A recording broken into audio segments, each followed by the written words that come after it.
नमस्कार, मैं प्रोफेसर के गुप्ता, बटमूल आश्रम महाविद्यालय सालेहोना महापल्ली, जिला रायगढ़ से।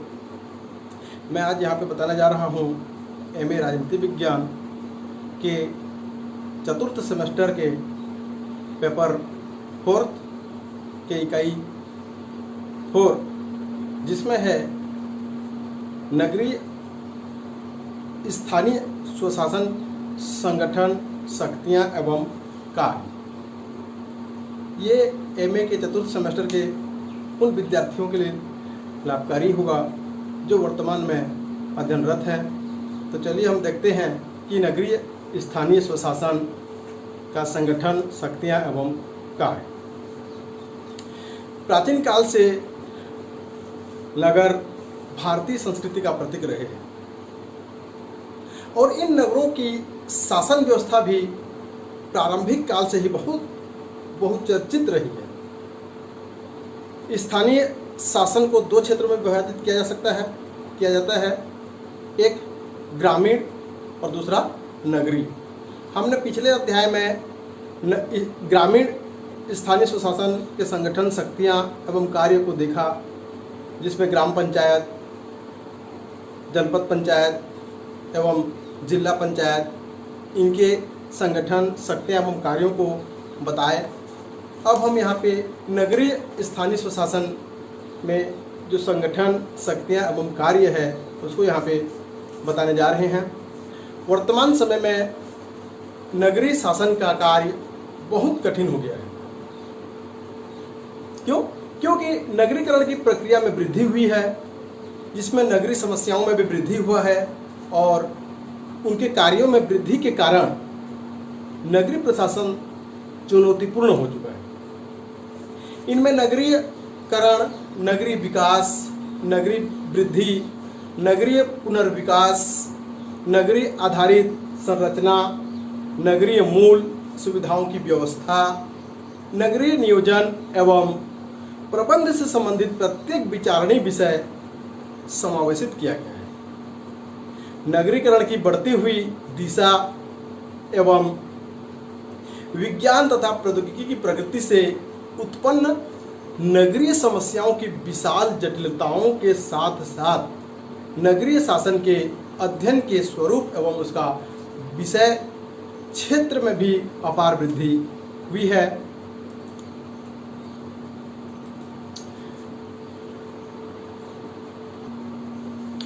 भारत में स्थानीय स्वशासन संबंधी विषय को राज्य सूची में समाविष्ट किया गया है।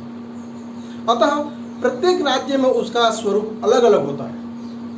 फिर भी 73वें और 74वें संविधान संशोधन द्वारा स्थानीय स्वशासन संस्थाओं की संरचना में अधिकाधिक समानताएं लाने का प्रयास किया गया है।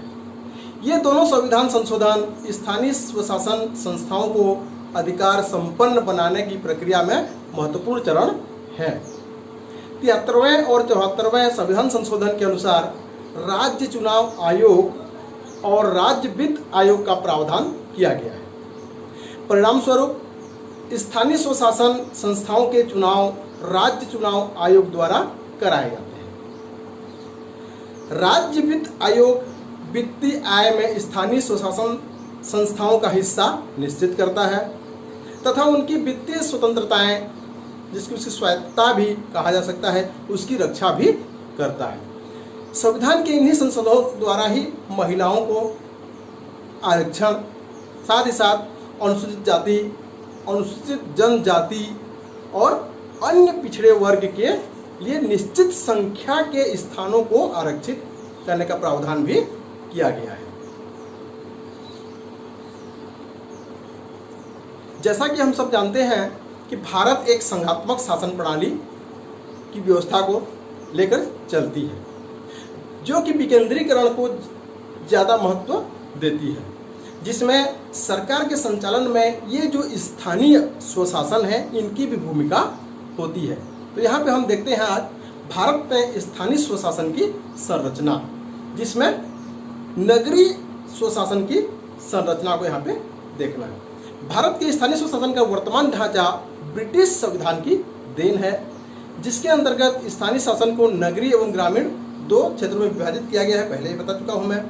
तो यहाँ भी आप देखते हैं कि नगरीय क्षेत्रों के अंतर्गत क्या क्या आते हैं। नगरीय क्षेत्रों के अंतर्गत नगर निगम, नगर पालिकाएं और नगर विकास या न्यास आदि आती है। वहीं ग्रामीण क्षेत्रों में पंचायती राज, त्रिस्तरीय पंचायती राज जिसको कहा जा सकता है, ग्राम स्तर पर ग्राम पंचायत, जनपद स्तर पर या विकास खंड स्तर पर जनपद पंचायत और जिला स्तर पर जिला पंचायत। तो यहाँ पे हमको पहले देखना है नगरीय क्षेत्रों में स्थानीय संस्थाएं, जिसमें पहले आता है नगर निगम। नगर निगम राज्य शासन के अधिनियम द्वारा नगर निगम की स्थापना की जाती है। जिस स्थान की न्यूनतम जनसंख्या लगभग 3 लाख होती है, फिर भी इस विषय के अंतिम निर्णय लेने का अधिकार नगर निगम को ही होता है। यह बड़े बड़े महानगरों के लिए नगर निगम, छोटे शहरों के लिए नगर पालिकाएं, और जो ग्रामीण और शहरी क्षेत्र या ऐसे ग्रामीण इलाके जो शहरी क्षेत्र में परिवर्तित होने लायक रहते हैं या निकट भविष्य में वे शहर के क्षेत्र से या शहरीकरण होने की संभावना रहती है, वहाँ पे नगर पंचायत की स्थापना की जाती है। तो यहाँ पे हम देखते हैं नगर निगम की संरचना। इसमें पहला तो है साधारण सभा, दूसरा होता है मेयर या डिप्टी मेयर, तीसरा नगर निगम आयुक्त और प्रशासन, चौथा होती है समितियां।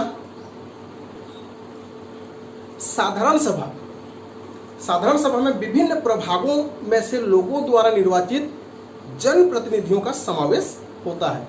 प्रभाग मतलब वार्ड। जैसे ग्राम पंचायतों में ग्राम या गांव को अलग अलग वार्ड में विभाजित कर दिया जाता है और प्रत्येक वार्ड से एक एक पंच की निर्वाचन किया जाता है।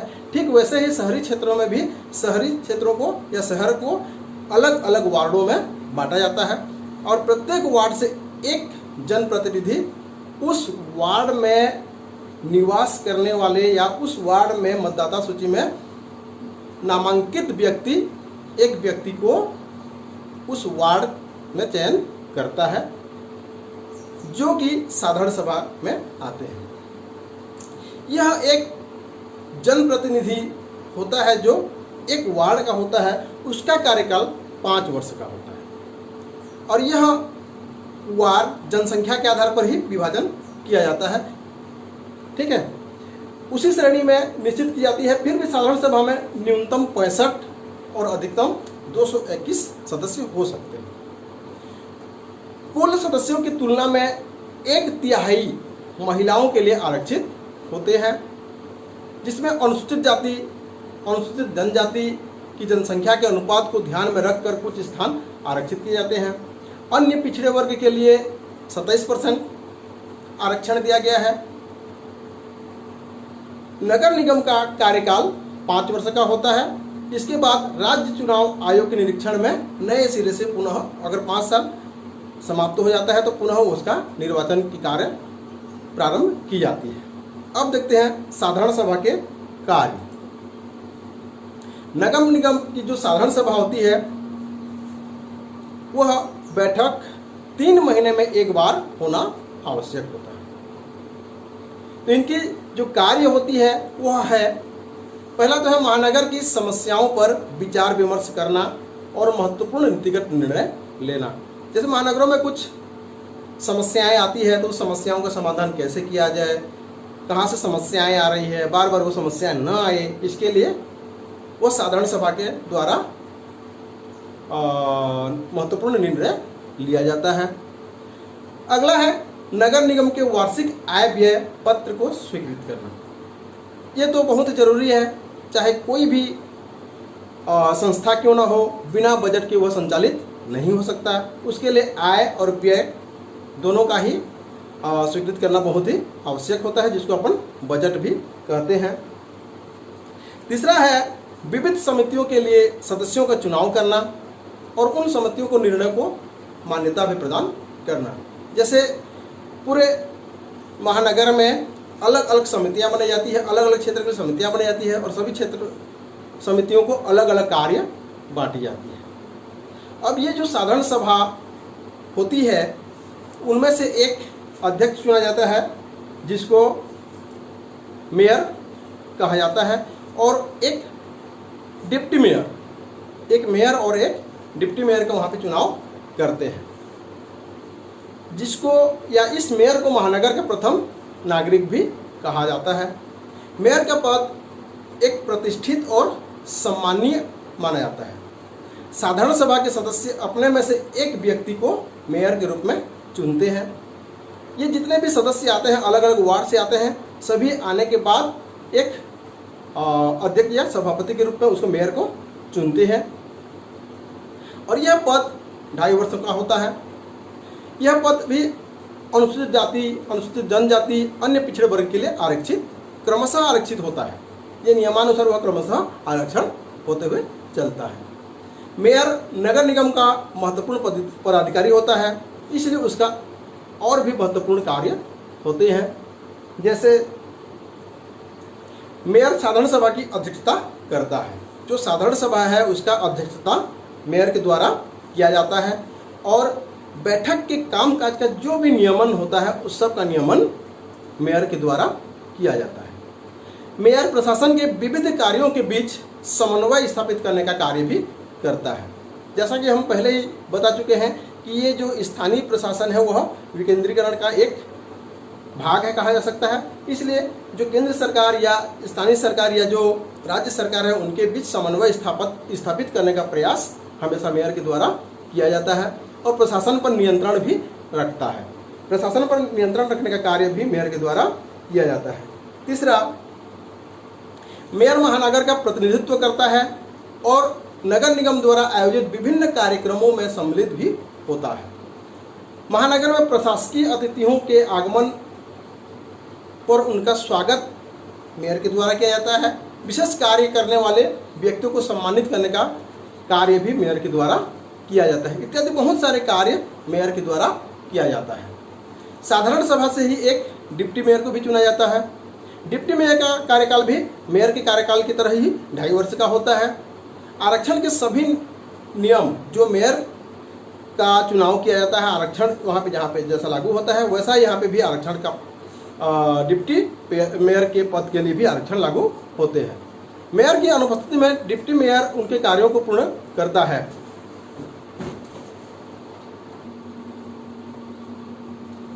नगर निगम आयुक्त और प्रशासन। नगर निगम के मुख्य कार्यकारी अधिकारी को नगर निगम आयुक्त कहते हैं, म्युनिसिपल कमिश्नर। राज्य प्रशासन नगर निगम आयुक्त की नियुक्ति करता है। देखिए यहाँ पे ये जो आयुक्त हैं इनकी नियुक्ति प्रशासन के द्वारा किया जाता है। बाकी जितने मेयर हैं या साधारण सभा के सदस्य हैं उनको वहाँ के मतदाताओं के द्वारा किया जाता है। ठीक है, राज्य प्रशासन इनकी नियुक्ति करती है। भारतीय प्रशासनिक सेवा की परीक्षा में उत्तीर्ण व्यक्ति ही आयुक्त बनता है। ठीक, उसमें एक परीक्षा होती है जिसमें भारतीय प्रशासकीय सेवा की परीक्षा उत्तीर्ण करने पर ही वो आयुक्त बनता है। हालांकि ये जो मेयर है या साधारण सभा में जितने भी सदस्य होते हैं वे क्या होते हैं, वह निर्धारित योग्यता के आधार पर वहाँ पे चुनाव के माध्यम से वहाँ पे आते हैं। ठीक है, तो इनकी नियुक्ति कैसी होती है, प्रशासकीय सेवाओं के माध्यम से। हालांकि ये राज्य सरकार आयुक्त की नियुक्ति करती है, तथापि ये जो आयुक्त हैं नगर निगम के निरीक्षण में ही कार्य करते हैं। नगर निगम के आयुक्त की सहायता प्रदान करने के लिए उपायुक्त, नगर अभियंता, स्वास्थ्य और चिकित्सा अधिकारी, शिक्षा अधिकारी, दमकल अधिकारी इत्यादि होते हैं जो इन नगर निगम आयुक्त का सहयोग या सहायता प्रदान करते हैं। नगर निगम की समितियां। नगर निगम की समितियां नगर निगम के अधिनियमों के अनुसार विविध समितियों का भी गठन किया जाता है। ये समितियां नगर निगम की साधारण सभा को सहयोग प्रदान करती है। ये समितियां इस प्रकार होती हैं, पहला जैसे स्थायी समिति है, शिक्षा समिति है, परिवहन समिति है, इत्यादि बहुत सारी समितियां होती है जो नगर निगम का सहायता करते हैं। इसके अतिरिक्त नगर योजना समिति और प्रभाग समिति का भी गठन किया जाता है, जो कि इनके साथ सम्मिलित होती है। अब देखते हैं नगर निगम के कार्य। नगर निगम के कार्य को दो भागों में बांट सकते हैं, या इनके कार्य को दो प्रकार से कह सकते हैं। एक होता है अनिवार्य कार्य, दूसरा होता है ऐच्छिक कार्य। अनिवार्य कार्य कहने का मतलब जो जरूरी कार्य है उसको करना ही होता है। तो जो कार्य नगर निगम को करना ही पड़ता है उसको अनिवार्य कार्य के श्रेणी में लिया गया है। जैसे भोजन तथा भोजन के स्थानों का नियंत्रण एवं नियमन करना, निगम के प्रशासन के संबंध में वार्षिक प्रतिवेदनों और नक्शों का भी प्रकाशन करना, अग्निशमन, जो कहीं पर अगर आग लगती है तो उसके लिए भी पहले से व्यवस्था करना पड़ता है, जिसको अग्निशमन दल की व्यवस्था इन नगर निगम के द्वारा किया जाता है। प्राथमिक शिक्षा का प्रावधान बनाना, मृतक क्रिया के लिए स्थानों का प्रबंध तथा उसका नियमन करना, ये सब जरूरी चीज़ों को इनके द्वारा किया जाता है। आगे जन्म तथा मरण का लेखा जोखा रखना, टीके तथा सुइयां लगवाना, खतरनाक रोगों की रोकथाम तथा नियंत्रण के उपाय करना, चिकित्सालयों तथा प्रसूति एवं बाल कल्याण केंद्रों की स्थापना तथा अनुरक्षण करना, ये सभी आवश्यक कार्यों को इनके द्वारा किया जाता है। इसके अलावा सार्वजनिक मार्गों तथा अन्य सार्वजनिक स्थानों के अवरोधों तथा प्रक्षेपों, आगे निकली हुई चीज़ों को हटाना, खतरनाक इमारतों तथा स्थानों को निरापद बनाना अथवा हटाना, नालियों, जल निकास व्यवस्था तथा सार्वजनिक शौचालयों, पेशाब घरों आदि का निर्माण तथा रख रखाव करना, गंदगी या कूड़ा करकट की सफाई उसको हटाना या उसका निपटान करना जरूरी है, साफ सफाई, सार्वजनिक मांगों तथा अन्य सार्वजनिक स्थानों का प्रकाश की व्यवस्था करना, सफाई की व्यवस्था करना, सार्वजनिक मार्गों का निर्माण करना, उसका अनुरक्षण करना, उसका नामकरण करना या सांख्यिकरण भी करना, सड़क परिवहन सेवाएं व बिजली का प्रबंधन इनका आवश्यक कार्यों में से है। अब निगम के ऐच्छिक कार्य, नगर निगम के ऐच्छिक कार्य ऐसे होते हैं जिसको अगर उनके पास बजट है तो उस कार्य को करें, अन्यथा न करने से भी वह कोई बात नहीं। तो नगर निगम के ऐच्छिक कार्यों में पहला हम कह सकते हैं जैसे सार्वजनिक पार्कों, उद्यानों, पुस्तकालयों, संग्रहालयों, नाट्यशालाओं, अखाड़ों या क्रीड़ा स्थलों का निर्माण करना, ये सब ऐच्छिक कार्यों के अंतर्गत आते हैं। और भी सार्वजनिक भवनों का तथा इमारतों का या भूमि का संरक्षण करना, जो भी सार्वजनिक भवन होते हैं, इमारत होते हैं या जो भी सार्वजनिक भूमि होती है उसका संरक्षण करना, सड़कों के किनारे या अन्यत्र वृक्षारोपण करना, पर्यावरणीय प्रदूषण को रोकने के लिए वृक्षारोपण भी आवश्यक होता है, तो उनकी वृक्षारोपण करके उनका देखभाल भी करना। आगे कह सकते हैं कि गरीबों तथा अपाहिजों की सहायता करना, ये भी उनके ऐच्छिक कार्यों में आते हैं। लावारिस कुत्तों को एवं छूटे हुए आवारा पशुओं को बंदीकरण या उसको कांजी हाउस में रखने की व्यवस्था करना, जनता के लिए संगीत एवं विशिष्ट व्यक्तियों का स्वागत करना, विवाहों का पंजीयन करना, मेलों तथा प्रदर्शनियों का संगठन एवं व्यवस्था करना, इत्यादि बहुत सारे ऐसे कार्य हैं जो इसको नगर निगम के ऐच्छिक कार्य के अंतर्गत लिया जा सकता है। धन्यवाद, नमस्कार।